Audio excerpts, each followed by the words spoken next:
Hello, myself doctor Latika Shah. આજે આપણે બાળકો સાથે તે જાતીય સતામણી થાય છે એને કેવી રીતે અટકાવી શકાય એના માટેનું હું પાવર પ્રેઝન્ટેશન આપી રહી છું.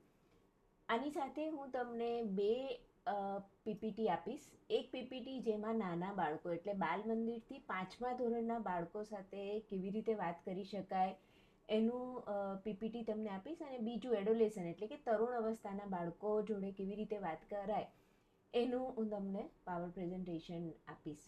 અત્યારે આ જે પહેલો વિડીયો છે તે ખરેખર બાળકોને જાતીય સતામણી વિશે નોલેજ આપવાની જરૂર છે કે નહીં એના વિશે હું વાત કરીશ. પહેલાં તો આપણે એક સારા સમાચાર સાથે વાત કરીએ કે 95% of child sex abuse is preventable through the education and awareness. એટલે જો બાળકોને જાતીય સતામણી વિશે આપણે નોલેજ આપીએ અને આ વિશેની જો જાગૃતતા લાવીએ ને તો 95% આજે બાળકો સાથે જાતીય સતામણીને થાય છે એને અટકાવી શકીએ છીએ. તો આ એક ગુડ ન્યૂઝ છે અને એના માટે આપણે બાળકોને જાતીય સતામણી વિશે જાગૃતતા લાવવાની છે. હવે ઘણીવાર હું સ્કૂલમાં જાઉં ને ત્યારે સ્કૂલવાળા મને એડોલેસન એટલે કે 8થી 10મા ધોરણની છોકરીઓને ક્લાસને મને કહી દે કે મેડમ તમે અમને જાતીય સતામણી વિશે નોલેજ આપો. પણ આપણને ખ્યાલ છે કે કઈ એજની છોકરીઓ સાથે જાતીય સતામણી થવાની શરૂ થાય છે. સુરતમાં એક કેસ બનેલો, તેમાં 16 મહિનાની છોકરી સાથે જાતીય સતામણી થાય છે, 3 વર્ષની છોકરી સાથે, 4 વર્ષની છોકરી સાથે, 8 વર્ષની છોકરી સાથે, અને 17 વર્ષ, 11મા ધોરણની, 13 વર્ષની. તો દરેક એજ ગ્રુપમાં છોકરીઓ સાથે જાતીય સતામણી થાય છે. એટલે એવું કહેવાય કે છોકરીઓને અમે પહેલાં એટલે કે જ્યારે કોઈ બાળક સ્કૂલે જાય એ પહેલાં અમે એમની મધરને આ જાતીય સતામણી વિશેનું નોલેજ આપતા હોઈએ છીએ, જેથી એ એમના બાળકોને બચાવી શકે. અને ત્યાર પછી જ્યારે સ્કૂલમાં આવે ત્યારે સ્કૂલમાં આ બાબતની આપણે જાગૃતતા લાવી શકીએ છીએ. હવે ઘણીવાર ઘણી સ્કૂલોમાં જવું ને તો એવું કહે કે ના ના મેડમ અમારા સ્કૂલમાં તો આવું થાય જ નહીં, અમારા સ્કૂલના બાળકોમાં જાતીય સતામણી જેવું કોઈ દિવસ થતું જ નથી. અને આપણને એવો ખ્યાલ હોય છે કે ગરીબ ઘરોમાં જ્યાં છોકરાઓ ભણતા નથી, માતા પિતા ભણેલા નથી, એવા ઘરોમાં જ બાળકો સાથે જાતીય સતામણી થાય છે. તો એ પણ એક ગેરમાન્યતા છે. છેલ્લા ઘણા વર્ષોથી હું બાળકો સાથે જાતીય સતામણી બાબતે કામ કરું છું અને એમાં મેં જોયું છે કે એક પોલીસવાળા હતા, એમણે કીધેલું કે મેડમ હું નાની હતી ત્યારે ગામડે જતી ત્યારે મારા કાકા મારી સાથે આવું કરતા. એક 11મા ધોરણની છોકરી મને એવું કહે કે એના પપ્પા લોયર, અને એવું કહે કે મારા એક ફેમિલી ફ્રેન્ડ છે જે મારી સાથે જાતીય સતામણી કરે છે. એવું જે એક સ્ટુડિયો ઓનર એક છોકરી જોડે જાતીય સતામણી કરતો હતો. એના પપ્પા મમ્મી ડૉક્ટર અને છોકરી 10મા ધોરણમાં ભણતી હતી. એક ડૉક્ટર છોકરીએ મને કીધેલું કે મેડમ મારા સ્ટેપ ફાધર એટલે કે સાવકા પિતા મારી સાથે જાતીય સતામણી કરે છે. એક બીજા મારા ડૉક્ટર ફ્રેન્ડ હતા, એમણે કીધેલું કે મેડમ હું જ્યારે નાની હતી ત્યારે મારા કાકા મારી સાથે જાતીય સતામણી કરતા હતા. એટલે એજ્યુકેટેડ ઘરોમાં અને હાયર સોશિયો ઇકોનોમિકલ ક્લાસમાં પણ જાતીય સતામણી થાય છે. બીજા ઘણા સેલિબ્રિટીઝ છે બોલિવૂડના, એ લોકોએ બી કીધું છે કે અમારી સાથે ક્યારેક ને ક્યારેક જાતીય સતામણી થઈ છે. એટલે આપણને એવી ગેરમાન્યતા છે કે આવા લોકોમાં જ જાતીય સતામણી થાય છે. જાતીય સતામણી દરેક સોશિયો ઇકોનોમિકલ ક્લાસમાં જોવા મળે છે. બીજી એક ગેરમાન્યતા છે આપણને કે છોકરાઓ સાથે જાતીય સતામણી થતી નથી, પરંતુ છોકરાઓ સાથે પણ જાતીય સતામણી થાય છે અને એના ઘણા કેસીસ પણ અમે જોઈએ છે.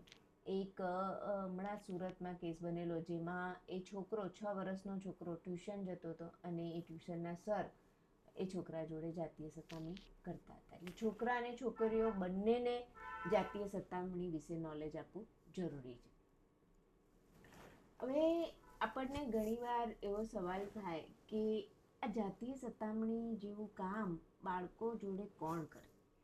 જ્યારે હું ટીચર ટ્રેનિંગ લઉં કે પેરેન્ટિંગ સેમિનારમાં પૂછું કે તમે શું વિચારો છો? અને યુઝ્યુઅલી આપણને એવું હોય કે જે ગુંડા હોય, ટપોરી હોય, માનસિક રીતે વિકૃત હોય એવા લોકો જ બાળક જોડે જાતીય સતામણી કરે છે. પણ 2007માં આપણા બાળ અને મહિલા કલ્યાણ એક સર્વે કરેલો, અને એ સર્વેમાં એવું જોવામાં આવેલું કે 90% લોકો બાળકના પરિચિત હોય છે, જે લોકો બાળક જોડે એબ્યુઝ કરતા હોય છે. અને એટલે તમને થોડા પેપરના કટિંગ બતાવું, જેમાં આપણને ખબર પડે કે શું આપણા બાળકો ઘરે સેફ છે.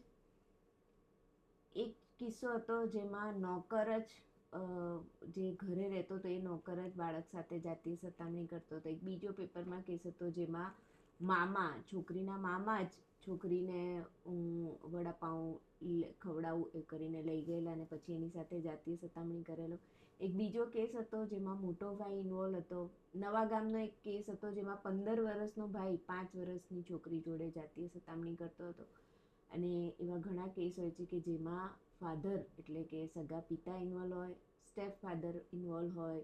મેં એવા કેસ જોયા છે જેમાં ટીચર, પાડોશી, વાનવાળા, તો ઘણીવાર ઘરના લોકો જ બાળકો સાથે જાતીય સતામણી કરતા હોય છે. મેં તમને કીધું કે મહિલા અને બાળ કલ્યાણ મંત્રાલય દ્વારા જ્યારે 2007માં એક સર્વે થયેલો, જેમાં 16,000 છોકરા છોકરીઓને એક કાગળ આપ્યો અને પૂછેલું કે ભાઈ તમારી જોડે જાતીય સતામણી થઈ છે. અને એ સર્વેમાં 53.22 બાળકોએ જાતીય શોષણનો સામનો કર્યો હતો, જેમાં છોકરાઓ 52%એ કીધું કે અમારી સાથે જાતીય સતામણી થઈ છે, અને છોકરીઓ 47% છોકરીઓએ કીધું કે અમારી સાથે જાતીય સતામણી થઈ છે. એટલે છોકરા અને છોકરીઓ બંને જ જાતીય સતામણીનો ભોગ બનતા હોય છે. કોઈ પણ ઇકોનોમિકલ ક્લાસમાં બાળકો જાતીય સતામણીનો ભોગ બને છે. અને આ ડેટા પ્રમાણે આપણે જોઈએ તો એવું કહેવાય કે દર બીજું બાળક જાતીય સતામણીનો ભોગ બનતું હોય છે. અને માટે જ બાળકોને આ જાતીય સતામણીના પ્રિવેન્શન માટે અવેરનેસ ફેલાવવાની ખૂબ જરૂર છે. બીજો જે ડેટા આમાં બહાર આવેલો તેમાં જે 90% છે ને તે ઘટનાઓનું રિપોર્ટિંગ જ થતું નથી. અને જે કેસીસ બહાર આવે છે એમાં મોટાભાગના કિસ્સાઓમાં બાળકના જાણીતા લોકો જ બાળક જોડે જાતીય સતામણી કરતા જોવામાં આવે છે. એમાં 31% એવા લોકો હોય છે જે કાકા, મામા, પાડોશી દ્વારા કરવામાં આવે છે. એટલે કે જે રિલેશનમાં હોય એવા લોકો બાળકો સાથે જાતીય સતામણી કરતા હોય છે. અને ગુજરાતમાં પણ તમે ઘટનાઓ જોઈએ તો ઘણા બધા ઘટનાઓ બનતી જ હોય છે. જે મેં તમને વાત કરી કે 90% કિસ્સાઓમાં રિપોર્ટિંગ જ થતું નથી. અને રિપોર્ટિંગ કેમ નથી થતું એના આપણે કારણો ડિસ્કસ કરીએ તો એક તો વિક્ટિમ જે છે આમાં એ ચાઇલ્ડ છે. એટલે બાળકને એ નથી ખબર પડતી કે મારી સાથે જે થાય છે એ ખરેખર જાતીય સતામણી છે. બીજું, જે બાળક સાથે જાતીય સતામણી થાય છે તે બાળકનું જાણીતું હોય છે, બાળક ઓળખતું હોય છે. એટલે બાળકને એવું ખબર નથી પડતી કે આ જાણીતી વ્યક્તિ કરે છે તો એ ખરાબ કહેવાય. અને યુઝ્યુઅલી એવું જોવામાં આવ્યું છે કે જે વ્યક્તિઓ બાળકો જોડે આવું કરે ને એ પહેલાં બાળકોનું ગ્રૂમિંગ કરે. ગ્રૂમિંગ કરે એટલે બાળકોને પટાવે, બાળકોને ચોકલેટ લઈ આપે, બાળકોને વડાપાઉં કે એવી કોઈ લાલચ આપે. ઘણીવાર બાળકને એવું કહે કે હું તને ફરવા લઈ જઈશ, અને પછી બાળક જોડે આવું કરતા હોય છે. બીજું છે કે બાળકોને એ ડર હોય છે કે હું કહીશ ને તો મારી વાત કોઈ માનશે નહીં. ઘણીવાર બાળક હિંમત કરીને માતા પિતાને કહી દે છે, પરંતુ માતા પિતા એનો વિશ્વાસ કરતો નથી. અને બીજું, આપણા સમાજમાં હજી પણ બાળકો જોડે જાતીય સતામણી થાય છે એની જાગૃતતા જ નથી.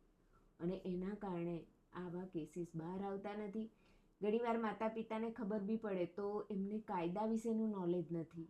બીજો એક એ પણ ડર લાગતો હોય છે કે સમાજમાં આપણી બદનામી થશે, અને એટલે આવા કિસ્સાઓ બહાર આવતા નથી. હવે જે ગ્રૂમિંગની મેં તમને વાત કરી કે ગ્રૂમિંગ એટલે શું. ગ્રૂમિંગમાં આજે બાળકો સાથે આવું કરતા હોય જાતીય સતામણી એટલે જે અપરાધી, એ લોકો બાળકોને શું કરે, ગ્રૂમિંગમાં ઘણીવાર ટોય લઈ આપે, કોઈ વાર બાળકને જે મોટું બાળક હોય એને મોબાઈલ લઈ આપે અથવા તો ડ્રેસ લઈ આપે. મેં એવો એક કિસ્સો જોયો હતો જેમાં એક છોકરી હતી 10મા ધોરણમાં ભણતી હતી અને એને ચણિયાચોળી લેવાતા, નવરાત્રિ હતી, મમ્મી પપ્પાએ ના પાડી દીધી તો એ રડતી હતી. તો એ લોકોની બાજુમાં જ એક પાનની દુકાનવાળા અંકલ હતા. એમણે પૂછ્યું કે બેટા કેમ રડે છે?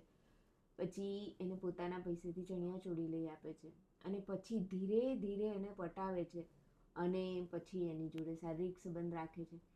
થોડો સમય થાય છે પછી છોકરીને ના પાડવી હોય છે, પણ એ અંકલ પછી એને એવું બ્લેકમેલ કરે છે કે તું હવે કોઈને મારું નામ કહીશ તો હું તારું જ નામ બદનામ કરી દઈશ. તો ઘણીવાર એ લોકો આવું નાની નાની વસ્તુઓ આપીને એ લોકોનું ગ્રૂમિંગ કરતા હોય છે. ઘણીવાર આ જે અપરાધી લોકો હોય છે એ લોકો બાળકો સાથે વધારે પડતી વાતો કરે. જે આપણા ઘરે આપણા ફ્રેન્ડ્સ આવ્યા છે તો યુઝ્યુઅલી બધા ફ્રેન્ડ્સ વાતો કરતા હોય, પણ જે અપરાધી મન છે કે જે લોકોને બાળકો સાથે આવી જાતીય સતામણી કરવી છે એ લોકો બાળકની રૂમમાં જશે, બાળક જોડે વધારે પડતા પ્રેમ કરશે, બાળકને એવું કહેશે કે ભાઈ હું તને વધારે પ્રેમ કરું છું, હું તને વધારે વિશ્વાસ કરું છું. તો બાળકો સાથે વધારે પડતી ફ્રેન્ડશિપ કરે એવું જોવામાં આવ્યું છે. બાળકને સ્પર્શ કરશે. તો ક્યાંક ને ક્યાંક બાળકોમાં એ વધારે પડતો ઇન્ટરેસ્ટ બતાવતો હોય છે. જે એડોલેસન્ટ હોય એટલે તરુણ અવસ્થાના બાળકો એમાં થોડું ગ્રૂમિંગ અલગ રીતે કરતા હોય છે. એમને ડિનર પર લઈ જાય, ઘણીવાર એમાં મોબાઈલમાં રિચાર્જ કરી આપે, ઘણીવાર બાળકના વધારે પડતા વખાણ કરે. તરુણ અવસ્થા હોય ને એટલે કે 10થી 19 વર્ષમાં બાળકોને કોઈ એમના વખાણ કરે, એમને મહત્ત્વ આપે ને તો એમને બહુ જ ગમતું હોય છે. અને આ જે અપરાધી મનવાળા બાળકો હોય ને એમને ખબર હોય છે કે અત્યારે આ છોકરીનો કેવો ફેસ ચાલી રહ્યો છે, આ છોકરો અત્યારે કયા મુસીબતમાં ફસાયો છે, અને એવા ટાઈમે બાળક જોડે દોસ્તી કરતા હોય છે અને બાળકને પછી ફસાવી દેતા હોય છે. એક છોકરીની વાત કરું, રોશની નામની છોકરી. એને એ સ્કૂલમાં જ્યારે જતી હતી ત્યારે એ સ્કૂલમાં એની સામે જ એક સ્ટેશનરીની દુકાન હતી અને જ્યારે પણ એ દુકાનમાં કંઈ પણ લેવા જાય ને તે દુકાનવાળા અંકલ એને ફ્રીમાં આપી દે. કોઈ વાર કુરકુરે લે તો એ ફ્રીમાં આપી દે, કોઈક બીજું ફાઇલ લેવી હોય તો એના પણ પૈસા લે નહીં. ધીરે ધીરે રોશનીને ફસાવે છે અને પછી એક દિવસ રોશનીને લઈને ભાગી જાય છે અને 4 દિવસ પછી ખૂબ ખરાબ હાલતમાં એ રોશની પકડાય છે. જ્યારે રોશનીનું મેં કાઉન્સેલિંગ કર્યું ત્યારે એણે એ જ કીધું કે શરૂઆતમાં અંકલ મને બહુ જ ઇમ્પોર્ટન્સ આપતા, મને એવું કહેતા કે તારા વગર મને ગમતું નથી, મારી વાઈફ મને સમજતી નથી, અને એને વસ્તુઓ ફ્રીમાં આપે. અને એના કારણે ધીરે ધીરે એ બે છોકરાના ફાધર એવા અંકલના પ્રેમમાં પડી જાય છે અને એને ભગાડીને લઈ જાય છે. તો આ તરુણ અવસ્થામાં બાળકોનું ગ્રૂમિંગ આ રીતે કરતા હોય છે અને પછી બાળકોને ફસાવતા હોય છે. ઘણીવાર ખોટી લાગણીઓ બતાવે. તરુણ અવસ્થાના બાળકો અને માતા પિતા વચ્ચે ઘણીવાર ઝઘડાઓ થતા હોય છે અને એટલે એ લોકો શું કરે કે આવા છોકરીઓને એવું કહે કે હું તને સમજું છું, તારા માતા પિતા તને સમજતા નથી, તારા માતા પિતા તારા માટે ખોટી આવી લાગણીઓ રાખે છે, તને એ લોકો પ્રેમ નથી કરતા, અને એ રીતે તરુણ અવસ્થાના બાળકોને ફસાવતા હોય છે. આ ગ્રૂમિંગનો સ્ટેજ છે ને એ આપણે બાળકોને બહુ સારી રીતે સમજાવવાનું હોય છે. નાના છોકરાઓને એમને જે ગમે એવી વસ્તુઓ લઈને આપતા હોય અને એમનું ગ્રૂમિંગ થતું હોય, અને તો નાના છોકરાઓને એ રીતે આપણે સમજાવવાનું હોય છે. જે તરુણ અવસ્થાના બાળકો છે એટલે કે 10થી 19 વર્ષના બાળકોમાં અલગ રીતે ગ્રૂમિંગ થતું હોય છે. એમાં બાળકોને રિલેશનશિપ માટે ફસાવે, બાળકોના વધારે પડતા વખાણ કરે, બાળકોને વસ્તુઓ લઈ આપે, મોબાઈલ રિચાર્જ કરી આપે. તો તમે જ્યારે પણ ક્લાસમાં બાળકો સાથે વાત કરો તો એમની ઉંમર પ્રમાણે એમને ગ્રૂમિંગ વિશેની સમજ આપવાની હોય છે. જે મેં 2 અલગ અલગ પ્રેઝન્ટેશન તૈયાર કર્યા છે એમાં જે ગ્રૂમિંગ થાય છે એ પણ અલગ અલગ વસ્તુઓ દ્વારા થતું હોય છે. જેવું કે નાના છોકરાઓમાં નાનું શું ટોય દ્વારા બાળકનું ગ્રૂમિંગ થતું હોય છે, ઘણીવાર ધમકી આપીને ગ્રૂમિંગ થતું હોય છે. તો ઉંમર પ્રમાણે તમારે બાળકોને ગ્રૂમિંગ વિશેની સમજ આપવાની હોય છે. આ એક કેસ કહું જેમાં એક હસબન્ડ વાઈફ ડૉક્ટર હતા અને એમને ડ્રાઈવર રાખેલો હતો. એ ડ્રાઈવર એ નાના છોકરાને ફરવા લઈ જાય અને જ્યારે પણ ફરવા લઈ જાય ત્યારે છોકરાને ગાડી ચલાવવા આપે અને પછી એ છોકરાની સાથે જાતીય સતામણી કરતા હતા. હવે છોકરાને એણે એવી ધમકી આપેલી કે તું જો કોઈને કહીશ ને તો હું તને ગાડીમાં નહીં ફેરવું, તને તારું જ નામ તારા પપ્પા મમ્મીને કહી દઈશ. અને છોકરાને ગાડીમાં ફરવું બહુ ગમતું, ગાડી ચલાવવી બહુ ગમતી અને એના લીધે એ આ જાતીય સતામણીનો ત્રાસ સહન કરતો હતો. એક દિવસ એ મેડમ ઓટી ઓપરેશન માટે જતા હતા ત્યારે એમને દેખાય છે કે એમની જ ગાડી ક્યાંક સાઈડમાં ઊભી હતી અને આ કિસ્સો બહાર આવ્યો. તો આ પણ એક જાતનું ગ્રૂમિંગ થયું. બીજું, ઘણીવાર આવા લોકો બાળકોને ધમકી આપતા હોય છે કે તારા પપ્પાને મારી નાખીશ, તારા ભાઈને ઉઠાવી જઈશ, અને એટલે બાળકો ડરી જાય છે અને આ જે લોકો સાથે જે જાતીય સતામણી થાય છે એને સહન કર્યા કરતા હોય છે. મેં જે તમને કીધું કે ઘણીવાર એ લોકો એવું ધમકી પણ આપે કે જો કોઈને કહીશ તો હું તને મારી નાખીશ. આવો જ એક કેસ થયો હતો હમણાં, જેમાં સુરતનો એક એરિયા છે કે જ્યાં આજુબાજુથી ઘણા ગામોથી ને ઘણા સ્ટેટમાંથી લોકો આવીને રહે છે. ત્યાં એક નોકરી કરવા માટે હસબન્ડ વાઈફ અને એમની છોકરી આવે છે. એ લોકોને ભાડેથી ઘર જ નથી મળતું, ખૂબ શોધે છે અને પછી એમને એક રૂમ મળે છે.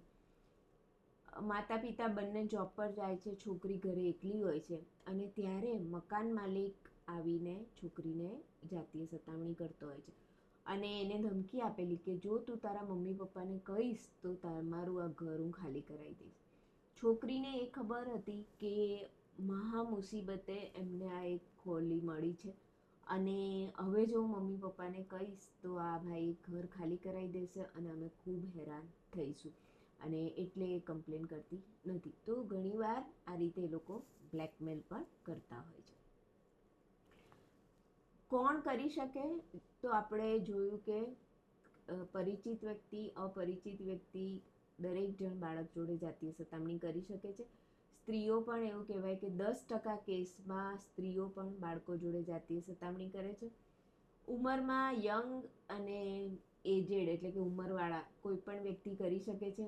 એક સુરતમાં હજીરામાં કેસ થયેલો જેમાં છોકરાઓની ઉંમર 10 થી 15 વર્ષના 4 છોકરાઓએ 3 વર્ષની છોકરી પર રેપ કરેલો હતો.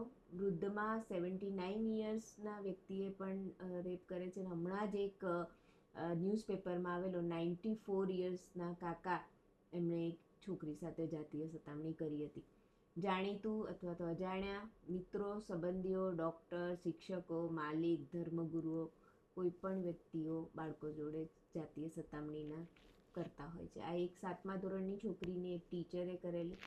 એના પછી સુરતમાં જ એક કેસ થયેલો જેમાં જે આચાર્ય હતા એમના વિડીયોમાંથી 200 છોકરાઓની વિડીયોઝ નીકળી, જે નગ્ન વિડીયો હતી. તો ટીચર હતા. અમેરિકામાં એક કેસ થયેલો જેમાં 300 પાદરીઓના નામ બહાર આવેલા જે બાળકો સાથે જાતીય સતામણી કરતા હતા. ધર્મગુરુઓ આપણા ત્યાં પણ પકડાય છે, પરંતુ હજી પણ આપણે બાળકોને એ લોકો સાથે મોકલતા હોઈએ છીએ. હવે જાતીય સતામણીના 2 પ્રકાર છે. કયા કયા જાતની જાતીય સતામણી કહેવાય છે? એક જાતીય સતામણી કે જેમાં બાળકને સ્પર્શ કરીને બાળક જોડે જાતીય સતામણી કરવામાં આવે, ને બીજી જેમાં બાળકને સ્પર્શ નથી કરતા પણ એને પણ જાતીય સતામણી કહેવાય છે. એમાં કઈ કઈ જાતીય સતામણી આવે છે કે બાળકને પોર્નોગ્રાફી અથવા તો ન્યૂડ એટલે કે કોઈ પણ જાતીય ફોટો બતાવો અથવા તો પિક્ચર બતાવવું, બાળકને પ્રાઇવેટ પાર્ટ બતાવવા, બાળક નહાતું હોય, કપડાં બદલતું હોય ત્યારે અયોગ્ય રીતે જોવું, બાળકને જાતીય કૃત્યો કરવા માટે પ્રોત્સાહિત કરવું, બાળકને શાબ્દિક પ્રવૃત્તિ એટલે કે બાળકને કોઈ પણ જે જાતીય શબ્દોથી વાત કરવી એને પણ જાતીય સતામણી કહેવાય. બાળકને કોઈ ગંદા ફોટા બતાવવા, ગંદા વિડીયો મોકલવા અથવા ગંદા મેસેજ મોકલવા એને પણ જાતીય સતામણી કહેવાય. આવો જ એક કેસ હતો જેમાં 16 વર્ષની છોકરી, એનું જે ઘર હતું તે 7મા માળે હતું. જ્યારે એ કોલેજ હતી ત્યારે વોચમેન એને ગંદા પિક્ચર બતાવતો, ગંદી મૂવીઝ બતાવતો, અને આના લીધે છોકરીના મન ઉપર એટલી ખરાબ અસર થઈ. જ્યારે એની સ્કૂલમાં આવો સેશન લેવાયો ત્યારે એણે હિંમત કરીને વાત કરી અને પછી એના ઘરના જોડે વાત થઈ. તો તમને એવું લાગે કે બાળકોને સ્પર્શ તો નથી કર્યો, પરંતુ સ્પર્શ કર્યા વગર પણ જ્યારે કોઈ એની સાથે જાતીય સતામણી કરે છે ત્યારે એના મન પર ખૂબ ખરાબ અસર થતી હોય છે. વર્બલ સેક્સ એબ્યુઝ કે જેમાં બાળક જતું છે ને એના વિશે ગંદી કોમેન્ટ કરવી, કોઈ પણ ગંદા વર્ડ્સ બોલવા, તો એને પણ જાતીય સતામણી કહે છે. આજકાલ જે ચાલતું હોય બહુ જ કોમનલી આ જોવા મળે છે કે સેક્સટિંગ એટલે સેક્સ કન્ટેનિંગ મેસેજ મોકલવા, એ પણ એક જાતીય સતામણી છે. તો આ એવી જાતીય સતામણી છે જેમાં બાળકને સ્પર્શ કર્યા વગર બાળક જોડે જાતીય સતામણી થઈ છે. હવે એવી જાતીય સતામણી કે જેમાં બાળકને સ્પર્શ દ્વારા જાતીય સતામણી થાય છે, જેમાં બાળકના હોઠ પર કિસ કરવી, બાળકના પ્રાઇવેટ પાર્ટને સ્પર્શ કરવો, અથવા તો બાળકને એવું કહેવું કે અપરાધીના પ્રાઇવેટ પાર્ટને ટચ કરવું, જાતીય રમત રમવી કે સંભોગ કે બળાત્કાર. તો આ જેમાં બાળકને સ્પર્શ કરીને જાતીય સતામણી કરવામાં આવે છે. બાળકોના પ્રાઇવેટ પાર્ટ બતાવવા બહુ જ જરૂરી છે, કારણ કે નાના બાળકોને ખબર નથી પડતી કે કોને જાતીય સતામણી કહેવાય. એટલે બાળકોને એમના પ્રાઇવેટ પાર્ટને કોઈ ટચ કરે તો એને બેડ ટચ કહેવાય અને જાતીય સતામણી કહેવાય, એવું આપણે નાના બાળકોને સમજાવવાનું છે. અને એ આપણે એમની જે અલગ હું પાવર પ્રેઝન્ટેશન બનાવીશ તેમાં આપણે વિગતવાર આ વિશે વાત કરીશું. તો બાળકોના પ્રાઇવેટ પાર્ટને ટચ કરે, બાળકને કોઈ વળગી જાય, અને જાતીય સતામણી કહેવાય છે. હવે જાતીય સતામણીને જે બાળકો સાથે થાય છે એને રોકવા માટે આપણે શું કરી શકીએ? એક તો બાળકોને આપણે આ વિશે અવેર કરવાના છે કે નાનપણથી બાળકોને ખબર હોવી જોઈએ કે જાતીય સતામણી કોને કહેવાય છે, અને જાતીય સતામણી આપણી સાથે કોઈ કરે તો શું કરવાનું એ આપણે બાળકોને શીખવાડવાનું છે. બીજું કે પેરેન્ટ્સને એટલે કે માતા પિતાને આ બાબતે તાલીમ આપવાની જરૂર છે, જેથી બાળક સાથે જ્યારે આવું કંઈ થાય ત્યારે માતા પિતા એને સમજી શકે, એની જોડે વાત કરી શકે. શિક્ષકને તાલીમ આપવી જરૂરી છે, જેથી બાળકોને એ લોકો સારી રીતે શીખવાડી શકે. કોમ્યુનિટીમાં જઈને એની અવેરનેસ લાવવાની જરૂર છે, અને એની સાથે સાથે છોકરાઓને પણ જાતીય સતામણીની સમજ આપો, અને બીજું કે કઈ વસ્તુ છોકરીઓ સાથે નહીં કરવાની એ પણ નાનપણથી છોકરાઓને શીખવાડવાની જરૂર છે. અમે ઘણા બધા અત્યાર સુધી આ ટાઈપના સેમિનાર કર્યા છે. લગભગ 8.5 લાખ બાળકો સુધી પહોંચ્યા છે, ટીચર્સ ટ્રેનિંગ કરી છે.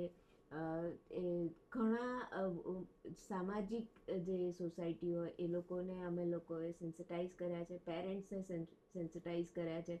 આઉટ ઓફ સુરત પણ અમે ઘણી જગ્યાએ આ ટાઈપના સેશન લીધા છે. હવે બાળકોને આ ટાઈપે જે અમે એમને ટ્રેનિંગ આપી છે એનાથી શું ફાયદા થયા છે? તો અત્યાર સુધી 26 છોકરીઓએ આ ટ્રેનિંગ આપ્યા પછી અમને કીધું છે કે હા, અમારી સાથે આવું થાય છે. એક છોકરાએ પણ કીધું છે કે અમારી સાથે જાતીય સતામણી થાય છે. આવા તમને પેપરમાં પણ ન્યૂઝ જોવા મળશે, જેમાં ગુડ ટચ અને બેડ ટચની માહિતી આપી ત્યારે જ બાળકી એવું બોલી કે આવું તો મારા પિતા વર્ષોથી કરે છે.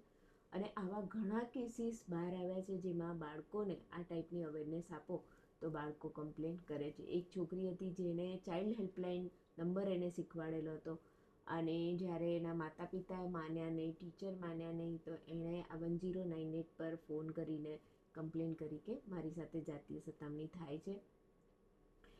હું જ્યારે ડુમસમાં એકવાર સેશન લેવા ગઈ ત્યારે 4 છોકરીઓએ કીધું કે મેડમ તમે જે શીખવાડ્યું એવું ઘણા મારી સાથે કરે છે, અને એ 4 છોકરીઓના કેસ બહાર આવ્યા કે એ લોકો સાથે જાતીય સતામણી થાય છે. જે બાળક છે એ સ્કૂલમાં વધારે સમય રહે છે અને બીજું ઘર, એટલે બાળકને 2 જણ આ બાબતનું નોલેજ આપી શકે છે. એક છે માતા પિતા અને બીજું છે ટીચર. ઘણીવાર એવું બને કે માતા પિતા જો એમનું એજ્યુકેશન ઓછું હોય તો બાળકોને આ ટાઈપની સમજ આપી શકતા નથી, પણ ટીચર હંમેશા ભણેલો જ હોવાનો, તો એ આ સેન્સિટિવ સબ્જેક્ટની સમજ આપે તો વધારે સારું રહે. બીજું, બાળકો ઘણો બધો સમય શાળામાં વિતાવતા હોય છે, એટલે ઘર સિવાય બાળક સ્કૂલમાં જ સુરક્ષિત હોય છે, અને કોઈ બાળકોને જાતીય સતામણી થઈ છે તો ટીચર જ એવી વ્યક્તિ હોઈ શકે કે જે બાળકના કોઈ લક્ષણો દેખાય તો જાણી શકે અને બાળકો વિશ્વાસથી કહી શકે. અમારી જ્યારે ટીચર ટ્રેનિંગ થઈ છે એના પછી ઘણા ટીચર્સે પણ આવા કેસીસ ને શોધ્યા છે અને બાળકોને સહારો આપ્યો છે.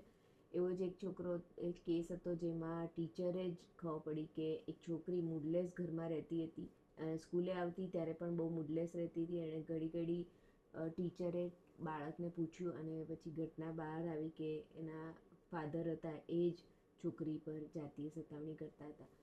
જાતીય સતામણી વિશે બાળકોને સમજાવવાથી બાળકો જાતીય સતામણી વિશે બોલે છે અને એ લોકો પોતાને ના પાડતા શીખે છે. આના પછી આપણે 2 વિડીયોઝ હું તમને મોકલી રહી છું, જેમાં એક વિડીયો છે જેમાં નાના બાળકોને કેવી રીતે શીખવાડશું. તો એક જે પીપીટીની સ્લાઇડ છે એમાં હું તમને સમજાવીશ કે આ સ્લાઇડમાં બાળક જોડે શું વાત કરવાની છે. બીજી વિડીયો જે એડોલેશન બચ્ચાઓ એટલે કે 10થી 19 વર્ષના બાળકો જોડે જ્યારે તમે એ પ્રેઝન્ટેશન બતાવો ત્યારે એક સ્લાઇડમાં તમારે શું વાત કરવાની છે એના વિશે આપણે વાત કરશું. Thank you so much.